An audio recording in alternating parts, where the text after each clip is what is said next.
मोमिनीत और मोमिनात में औज़ बिल्लाहि मिनश शैतानिर रजीम बिस्मिल्लाहिर रहमानिर रहीम। शुरू करता हूँ उस खुदावंदे कुद्दूस का नाम लेकर जो मालिक है आसमान और जमीन का, जिंदा और मुर्दों का, पहाड़ और आसमानों का। आज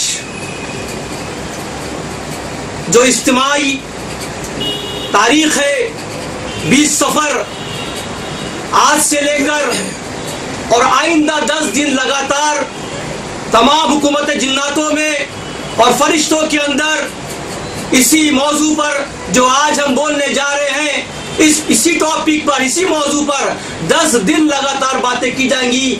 तमाम बड़े बड़े आलिम इस पे अपनी बात रखेंगे और अपने अल्फाजों से आपको रूबरू कराएंगे।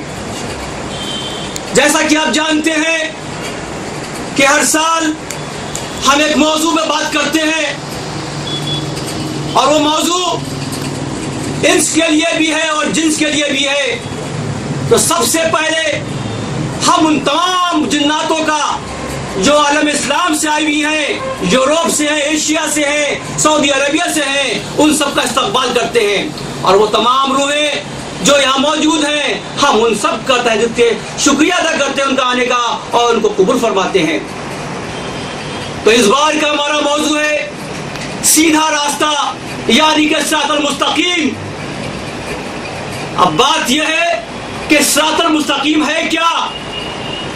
हम रोज तो पढ़ते हैं 5 वक्त की नमाज के अंदर और पहली सूरत ही पढ़ते हैं अल्हम्दुलिल्लाहि रब्बिल आलमीन अर्रहमानिर रहीम मालिके यौमिद्दीन इय्याका नअबुदु व इय्याका नस्तईन इहदिनस सिरातल मुस्तकीम सिरातल लज़ीना अनअमता अलैहिम गैरिल मग़दूबि अलैहिम वलद्दॉल्लीन आमीन।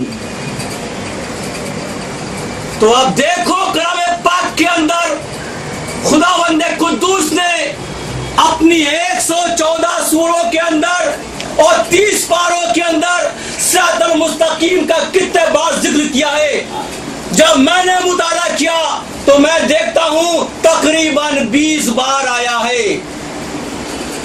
और पहले पारे यानी अलिफ लाम मीम के अंदर अलम 2 के अंदर आया, 5वीं आयत के अंदर इहदिनस सिरातल मुस्तकीम, ए खुदा हमें सीधे रास्ते पर चला।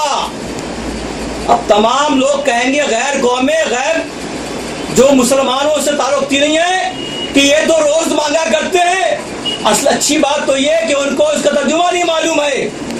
5 वक्त मांगते हैं कि ए खुदा हमको सीधे रास्ते पर चला। तो नौज बिल्लाह, क्या हमारा रास्ता टेढ़ा है क्या? हमारा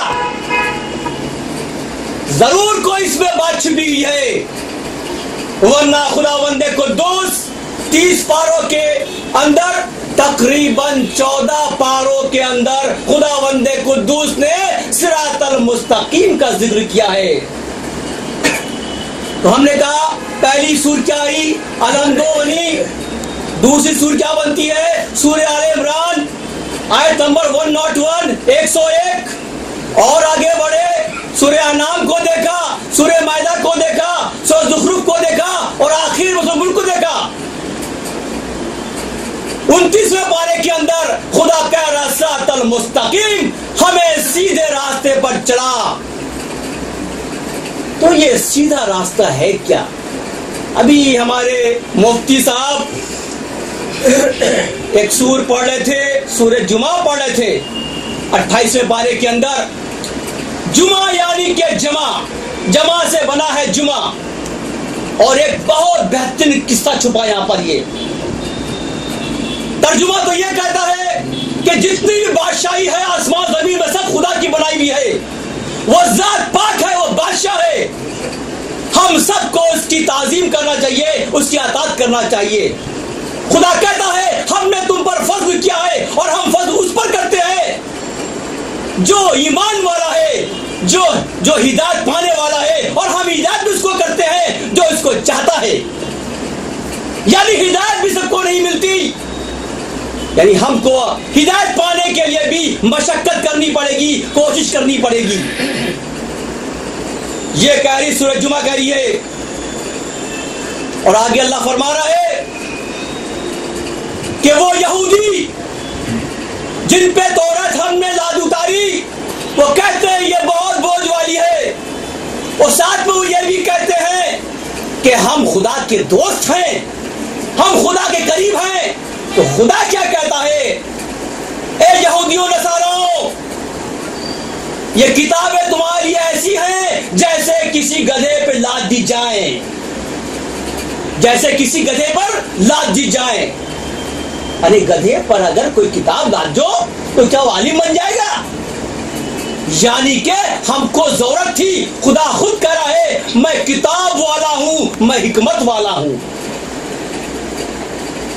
تو خدا نے آگے پھر کہا کہ اگر تم یہ کہتے ہو کہ تم میرے دوست ہو تو ذرا موت کی آرزو تو کر لو، اور تم موت سے بہت ڈرتے ہو، لیکن گھبراؤ مت، تم کو موت تو تم کو آئے گی اور تم ہم تک پہنچو گے۔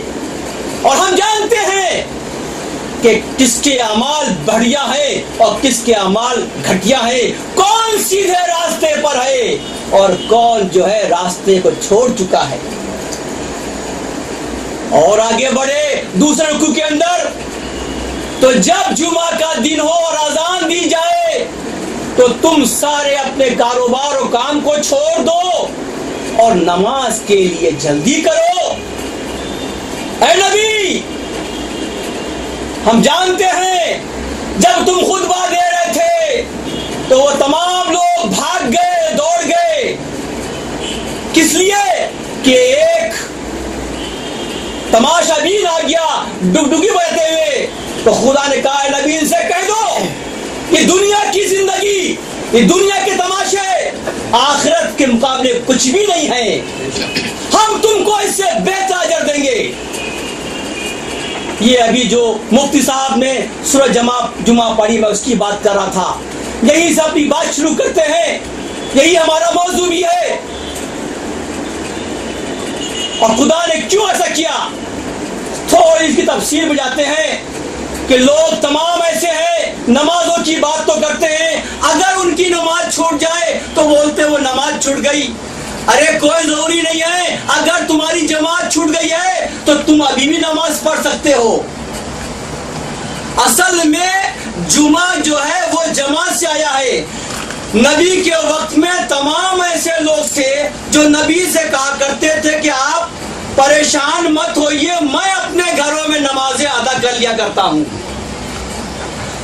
تو وہ جھوٹ بولا کرتے نبی سے، تو ایک آیت آئی اے نبی یہ نمازیں اپنے گھر میں نہیں پڑھا کرتے ہیں، آپ سے جھوٹ بولا کرتے ہیں۔ تب خداوند نے قدوس نے جمعہ اتاری، صبح اتار دی کہ کم سے کم ہفتے میں ایک بار تم کو اس نماز میں شریک ہونا پڑے گا۔ نماز جمعہ جو ہے وہ واجب نماز ہے، اس کی قضا نہیں ہوتی ہے، سب کو ایک ساتھ نماز پڑھنی پڑے گی۔ یہ وہ سورہ جمعہ ہے۔ سمجھو باتوں کو، نمازوں کو سمجھو، اس کو ٹیڑھا مت بناؤ کہ نماز ہے کیا نماز ہی سیدھا راستہ ہے؟ کیا حج ہی سیدھا راستہ ہے؟ سوچو ذرا۔ ارے نماز اگر تم پڑھتے ہو تو اپنے فائدے کے لیے پڑھتے ہو، اور حج کرتے ہو تو اپنے فائدے لیے کرتے ہو۔ ہمارا خدا ایسا نہیں ہے، ہمارا خدا عدل والا ہے، وہ انصاف کرنے والا ہے۔ چاہے اس سرزمین کے اوپر یا وہ تمام دنیایں ان کے اندر کوئی ذرہ برابر کی اور کوئی جانور ہے تو خدا اس کو رزق دیا کرتا ہے۔ خدا کبھی بھی حق تلفی نہیں کرتا، یہ ہے خدا۔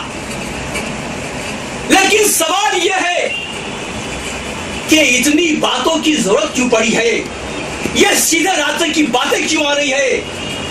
جب تک ہم آپ کو اس کے بارے میں اگزامپل نہیں دیں گے، اس کی مثال بیان نہیں کریں گے، شاید آپ کو سمجھ میں نہیں آئے گا۔